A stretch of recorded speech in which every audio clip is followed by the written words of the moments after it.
안녕하세요, 윌리엄입니다. 오늘은 경남우령에 왔습니다. 보시는 이미지가 남강에 있는 일명 솥바위라고 하는 정암입니다. 전설에 의하면 솥바위를 중심으로 20리 반경에 부자가 끊이지 않았다고 합니다. 그러다 보니 솥바위를 찾는 이들이 많다고 합니다.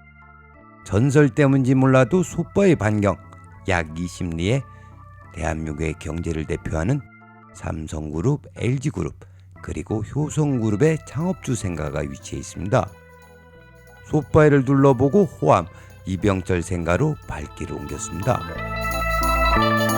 보시는 이미지가 삼성그룹 창업자 이병철 회장이 태어난 생가입니다. 토담과 바위벽으로 둘러싸인 생가는 안채, 사랑채, 대문채, 광으로 구성되어 있습니다.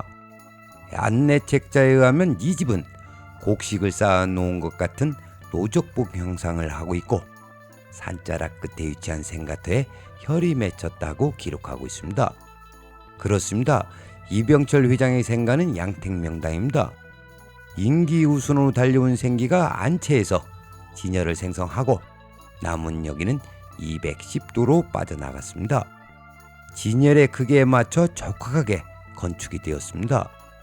그리고 생가에는 두 개의 우물이 있는데 사랑채 마당에 있는 우물이 개수직지를 실현한 진흥수입니다.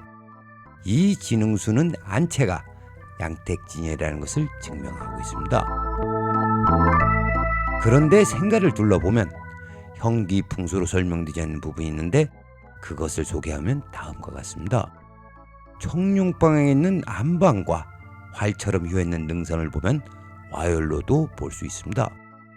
그러나 일반적 건축상식으로 보면 산자락에 너무 바짝 붙여 건축했다는 생각이 듭니다. 거의 뒷마당이 없을 정도로 말입니다.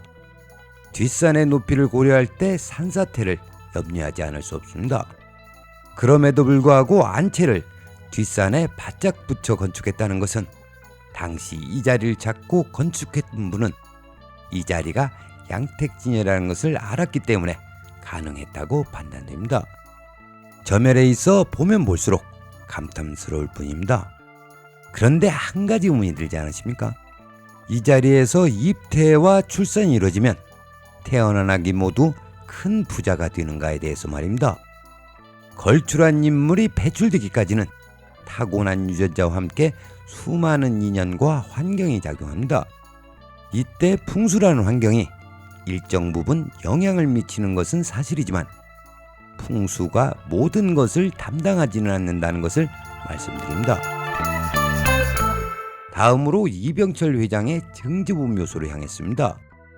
임도를 따라 한참을 달려갔고 다시 숲길을 걸어갔습니다. 동행한 유선생의 안내가 없었다면 찾아갈 수 없을 정도였습니다. 보시는 이미지가 증지부 묘소라고 하는데 비석이 없어 확인은 할 수 없었습니다. 경사진당판에 묘소가 조성되어 있습니다. 경사진당판에 조성된 묘소를 보고 호사가들은 금두꺼비가 엎드려 있는 형상이라고 해서 금선목지라고 합니다.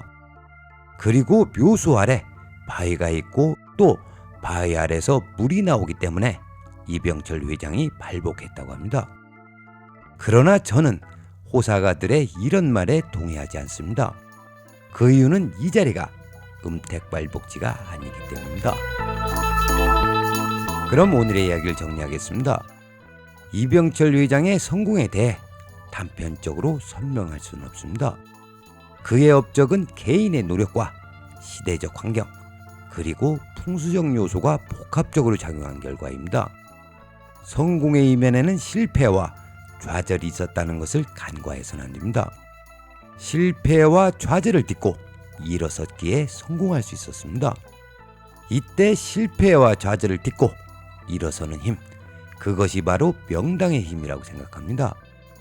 마지막으로 역을 연구하는 사람은 성공의 과정을 봐야지 성공이라는 결과값만으로 판단해서는 안 된다는 것을 말씀드립니다.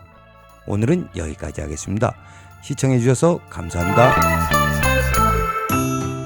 구독과 좋아요, 알림 설정은